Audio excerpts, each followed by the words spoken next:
आज मैं एक बहुत जरूरी मुद्दे पे बात करना चाहता हूँ। आज बड़ा दिल टूटा है कि कर्नल का एक वो आया है, ट्वीट आया है डीपीएस पिल्लई के नाम से।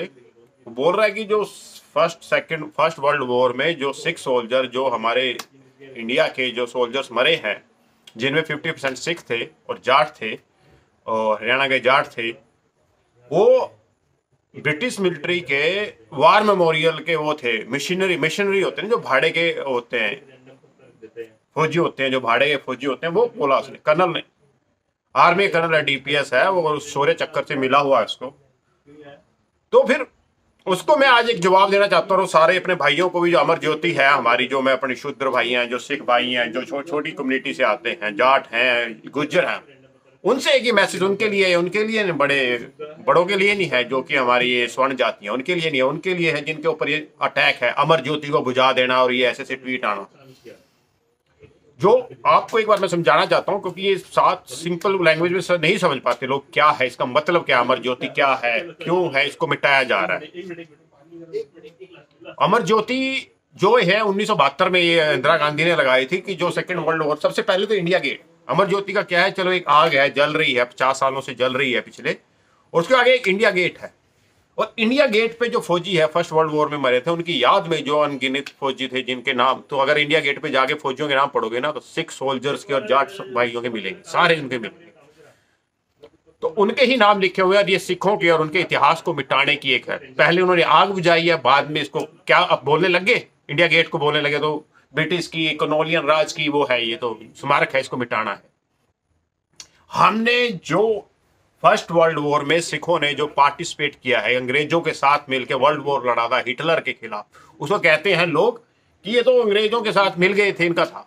तो आज को मैं बताना चाहता हूं, जो हमारे अपने नेता थे, सर छोटू राम थे, जो टिवाणा जी थे, अफजल टिवाणा जी थे, और ये लालचंद थे, हमारे उस टाइम के जो शूद्र जाति के, जो कि जाट थे, सिख थे या जाट मुसलमान थे, उन्होंने बोला था सिखों को, जाटों को, भाइयों जाके ब्रिटिश आर्मी को ज्वाइन करो, जो हमारे अपने नेता थे। क्यों बोला था? क्योंकि उससे पहले वो चाहते थे कि हमारी कौमें जो खेती करती हैं वो सरकारी नौकरी का स्वाद चखें। पहले सरकारी नौकरी में किनका कब्जा था? शहरी जो अपर वर्ग था, जो कि ये स्वर्ण जातियां, ब्राह्मण, शूद्र और बनिया, इनका राज था। और ये हमेशा जो हमारी जाति, उनका शोषण होता था जब वो अपने खेतों की मुआवजा लेते थे, कोई करते थे, तो इनको हक नहीं मिलता था, बस ये खेतों में गांव में पड़े थे और नौकरियां करते थे।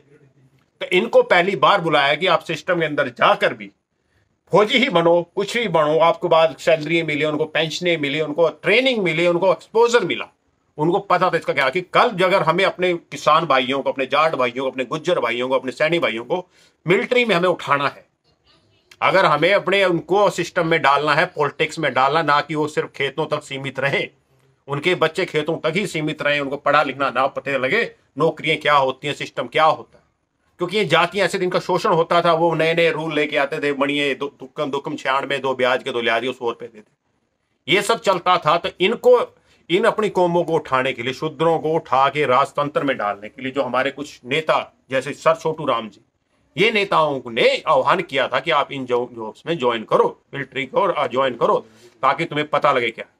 तो अब ये वो इतिहास को मिटाना चाहते हैं। आपको शायद बात नहीं समझ आ गई कितनी बड़ी, क्योंकि आप जो देखते हो भी ना, जो आप अभी देख रहे हो सिचुएशन, वो आज करंट सिनेरियो देख रहे हो, उसके पर्सपेक्टिव नहीं, हमारे तो नौकरी में जाते हैं, ऐसा नहीं था।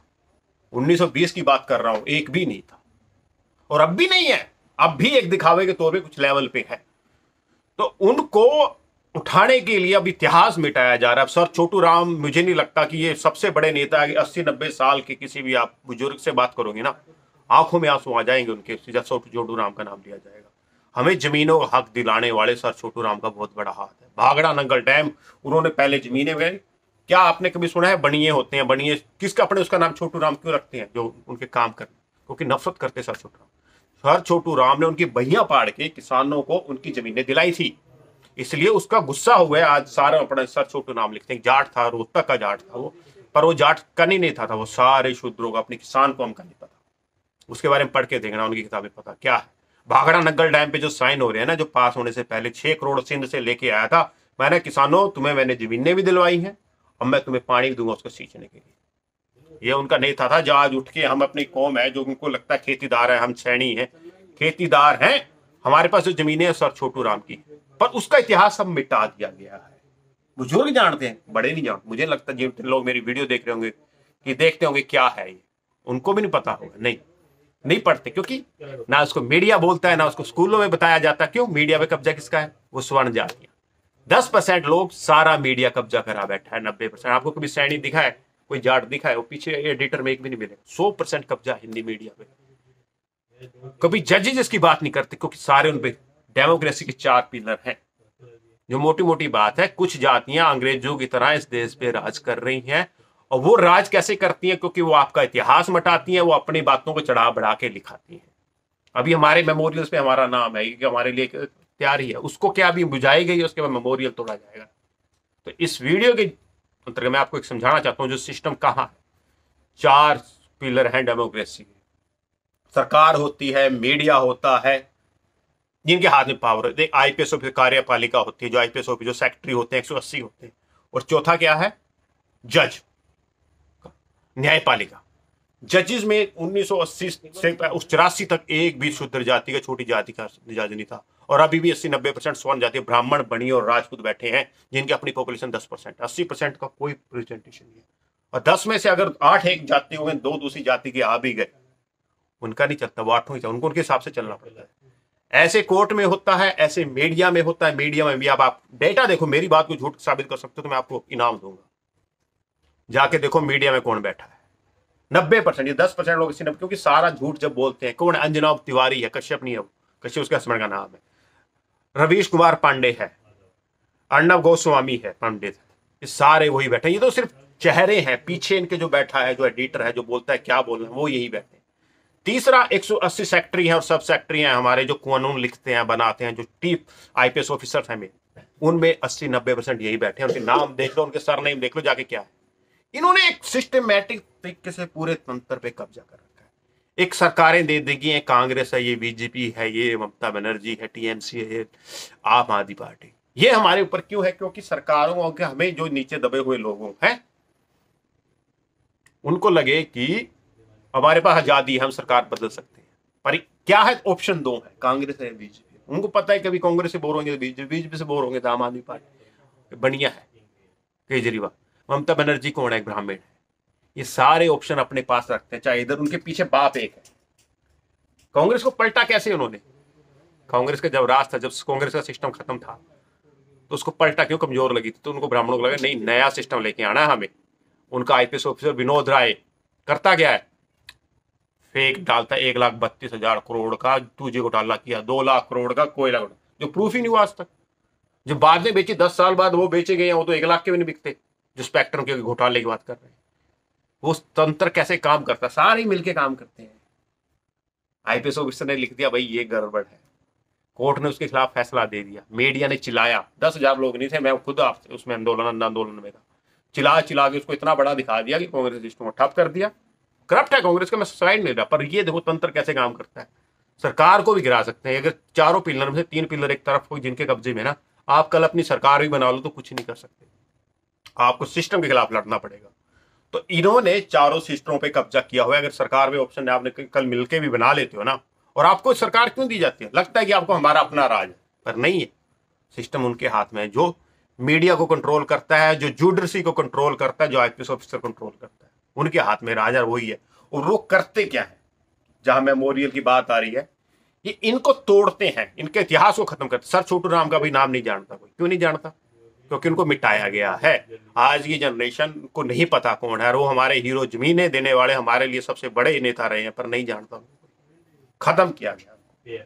ऐसे मेमोरियल से सिखों के इतिहास करता है, उनकी अपनी आजादी की लड़ाई, उनको हिटलर के खिलाफ लड़ने वाले, अपना पहला हक दिलाने वाले, ये एक मेमोरियल बचा हुआ था, इसको भी तोड़ा जाएगा। फिर अपने हिसाब से नया वो चंगड़ा। और एक आईपीएस ऑफिसर डीपीएस, मेरे को जब देखा ना, उसने बोला कि मशीनरी है, सबसे ज्यादा मेरा दिमाग उससे खराब हुआ है। कर्नल है वो डीपीएस पिल्लाई। मैंने कहा पिल्लाई होते हैं सारा जरूर कोई अपर कास्ट होगा, sorry about language my, but ये कोई अपर उसके होगा, बड़ी कास्ट का होगा। तब मैंने देखा कि केरला के पिल्लाई होते हैं ना, ये स्वर्ण जातियां होती हैं, उसमें कुछ ब्राह्मण होते हैं, कुछ नायर होते हैं, जो बड़ी कास्ट होते हैं। इनको दुख नहीं पता, इनका तो वही अपना एक वो है ना, बड़ा स्पेक्ट्रम है, एक बढ़िया घर में पैदा हो गए, बढ़िया पढ़ गए, एक वही है, इन्हीं की दुनिया। इंडिया जो 15% है वही इंडियन को लगता है कि वही सब कुछ है। 80% शुद्ध जो बैठे हैं वो कभी नौकरी में नहीं जाते, जो 10-15 हजार की नौकरी करते हैं वो कभी नहीं है। उनको कभी जजमेंट में नहीं चाहिए, जजेस में नहीं वो होंगे, कभी मीडिया में नहीं होंगे, कभी वो आईपीएस ऑफिसर नहीं। ये बन गया, बढ़िया स्कूलों में पढ़ा, बढ़िया, उसको थोड़ा उनका पर्सपेक्टिव तो वही है। उनको नहीं पता स्ट्रगल, वो कैसे सिख लड़के आए, कैसे उन्होंने बचा, कैसे उनकी लड़ाइयाँ थी। मशीनरी कह रहा है, वैसे नहीं भाड़े के किराए के लट्टू। ये हक की लड़ाइयाँ थी, अपने आप को सुलझाना, अपने हक को। यहां भी तो हमारे पास गुलामी थी, क्या सा था, हमारे अंग्रेज हुए या अपने हुए तो क्या है, अभी क्या हमारे पास। कभी सिखों को गोली मारते हैं सीधे, गुज्जरों को 86 गुज्जरों को मारा गया, जाट आंदोलन में 36 जाटों को उड़ाया गया। क्यों उड़ाया गया, कोई नहीं बोलता। एक ब्राह्मण को मार के दिखा दे। पांडे ब्रदर ने 1976 में हवाई जहाज किडनैप कर लिया था इंदिरा गांधी के चक्कर में। 2 साल बाद उसको एमएलए और एमपी दोनों भाइयों को दे के निकाल दिया गया। और सिखों ने जब एक बार कब्जा, क्योंकि गुरुद्वारे पे हमला हो गया था जिसके ग्रंथ पढ़ दिए, उसने उसको सीधी गोली मारी। ये होता है डबल स्टैंडर्ड व्यवहार। एक ब्राह्मण जब वो गांधी को मारता है 1947-48 में, ये क्या नाम है इसका, एक मराठी ब्राह्मण कहता है, ये अपना नथुराम गोडसे, ठीक है ना। जब वो मारता है तो क्या होता है, किसी ने ब्राह्मणों मराठियों को मारा नहीं, चलो वो पुरानी बात हो। उसके बाद जब कांडवे में 1991 में राजीव गांधी को एक तमिल मारता है, लिट्टे, किसी ने मारा तमिल को नहीं, किसी ने आंख में आया नहीं। 84 में क्यों उठ गए, क्योंकि आपकी औकात नहीं, आपको मारा जाता है। ये दोगला व्यवहार, सिस्टम आज तो देखोगे ना वीडियो, अगर करोगे पुलिस उसमें साथ देती है। हमारे लोग यूएस में बैठे हैं, वहां भी मिनोरिटी है, वहां तो नहीं डर लगता, वहां कनेडा में नहीं लगता, उनमें नहीं, क्योंकि वहां सिस्टम काम करता है। कल आपको प्रोटेक्शन, यहां पर सिस्टम हमारे खिलाफ आता है, हमें मारने आता है। चाहे हम टैक्स बराबर हो, कितने अच्छे इंडियन बन जाओ, आप में कोई एक गलती करेगा तो आपकी औकात याद करा दी जाएगी, कुत्ते की तरह मौत मारा जाएगा। ये होता है, अगर आप हक मांगे जाए आपको गोली मार के कोई कुत्ता नहीं पूछने आएगा। अगर इनको कुछ हो जाए तो ये बहुत बढ़िया। ये पूरा सिस्टम है, आप खुद खोल के देखो, मेरी बात का विश्वास मत करो, एक बार खुद देखो जाके कि क्या हो रहा है। तो हमें, मैं चाहता हूं, सबसे पहली बातें बहुत हैं, बहुत कुछ है समझने को, गाड़ों के लिए बहुत बड़ी बातें हैं, पर इस डायरेक्शन में जाओगे, जब सर्च करोगे तो पता लगेगा कि तुम्हारे साथ क्या इंसाफ हो रहा है। कल तुम्हारा बच्चा, अगर तुम खुद इसमें जाके जज बनने की कोशिश करोगे या मीडिया में ग्रो करने नहीं करने देंगे, क्यों नहीं हुए। 2019 तक एक भी ओबीसी, 55% ओबीसी है देश में। सेंटर की यूनिवर्सिटी, जो सेंटर गवर्नमेंट यूनिवर्सिटी होती, प्रोफेसर नहीं बना था 2019 तक। पता कितने लोग होते, 70 करोड़ लोगों में, 60-70 करोड़ लोगों में से उनको एक भी बंदा नहीं मिला था पिछले 70 सालों में कि हमारा उसको एक प्रोफेशन, क्योंकि मेन पोजीशनों पे वही कब्जा रखना चाहते हैं। क्या पढ़ाना है क्या नहीं पढ़ाना वो ये तय करते हैं। वहां पर एक छोटी जात का आदमी नहीं आना चाहिए। छोटे नीचे आपके स्ट्रगल नीचे कर सकते हो, कल आप जाओगे जॉब करने, नहीं मिलेगी आपको। कल आप मीडिया में गुरन को करना नहीं किया, क्योंकि फिर आपकी जुबान आ जाएगी, फिर आप अपने हकों की डिमांड करोगे। एक सिस्टमेटिक तरीके से आपको दिखाया जाता है कि आपका राज है, राज वही करते हैं। आरएसएस ने क्या दिया, राम मंदिर बना दो, 15 बंदों में से कितने ब्राह्मण है, सारे ब्राह्मण, एक दलित रखा है। किसी ने मांगा हक नहीं मांगा, क्योंकि लड़े तो सारे थे, लड़ाई उसकी नहीं देते। जजों में सारे वही जज है, उन्हीं में मिलता है काबिल। क्या ऐसा एक भी बंदा नहीं है कि जो जज बनने लायक था, इतने निकले। आईपीएस ऑफिसर क्या 180 में से 80% ही वही आते हैं क्या, करोड़ों में से एक भी आदमी मिलता है क्या। ये बातें सोचने की या समझने की, जब आप सिस्टम को खोलना स्टार्ट करोगे, मेरे बताने सारा नहीं, जब देखना तब आपको दिखने की डिटेलें क्या है। ये सिस्टमेटिक तरीके से आते हैं, ऑर्गेनाइज है। हम लोग नहीं, हमारे क्या, अभी देखो हमारे पास एक सिंपल सी, कितने हजारों साल से सैनी है, जाट है, कोई एक भी फिलोसफर मिला तुम्हें जिसने किताब लिखी हो, नहीं ना। ऐसे गुज्जरों कितने हैं, 15 करोड़ गुज्जर हैं देश में, एक भी फिलोसफर मिला नहीं मिला। एक भी किताब मिली नहीं मिली, इतिहास मिला नहीं, वो एक दो पुराना राजा दिख जाता है। इन्होंने हमें साइक फिलोसफिकली खत्म कर दिया, हमारे इतिहास को मिटा दिया। सिखों के पास थोड़ा है, सिखों की गुरु महाराज ने क्यों अलग चलाया है, क्योंकि उनको फिलोसफी के बिना नहीं रहा। जब आप फिलोसफिकल बातें करते हो तो फिर आपको इन्हीं ब्राह्मणों के पास जाना पड़ता है, और फिर आप इनके चक्कर में फंस जाते हैं। पहले उसको, किसी को खत्म करने से शास्त्र से पहले शस्त्रों से वार करते हैं, शस्त्र से पहले शास्त्रों से वार करते हैं, आपके इतिहास को मिटाते हैं। वही ये काम इनका चलता रहा है सिस्टमेटिक तरीके से। अगर हमें होन चाहिए, अपनी कम्युनिटी को एक आगे बढ़ाना है, अपने शूद्रों को आगे कराना है, देश को आगे बढ़ाना है, क्योंकि सारों को ही जोर लगाना पड़ेगा। कोई एक कम्युनिटी, अगर ये राज कर रहे हैं 70 सालों से, अब तक खाना नहीं दे पाएंगे भाई। हमें सिर्फ बीजेपी कांग्रेस में उलझा के रखते हैं, दोनों एक, बाप दोनों का एक है। तो ये बातें समझने की हैं, अपने हकों के तैयार रहो। जब ये इंडिया गेट तोड़ने आएंगे ना, तब हमें इकट्ठा रहना पड़ेगा। अपने उनको बुजुर्गों जो नामांकित हैं, जो हकों की लड़ाई के लिए हम आगे आए थे, उसको संभालना जरूरी है। इसके साथ ही वाहिगुरु जी का खालसा, वाहिगुरु जी की फतेह। जो कम ज्यादा बोला गया हो उसके लिए माफी चाहता हूँ, पर ये बातें मैं उनके लिए नहीं है जो नीचे बैठे, उनके लिए जो समझ सकते हैं, बात कर सकते हैं। बातों को ध्यान दो, ये लड़ाई बहुत बड़ी है, करनी पड़ेगी। वाहिगुरु जी का खालसा, वाहिगुरु जी की फतेह।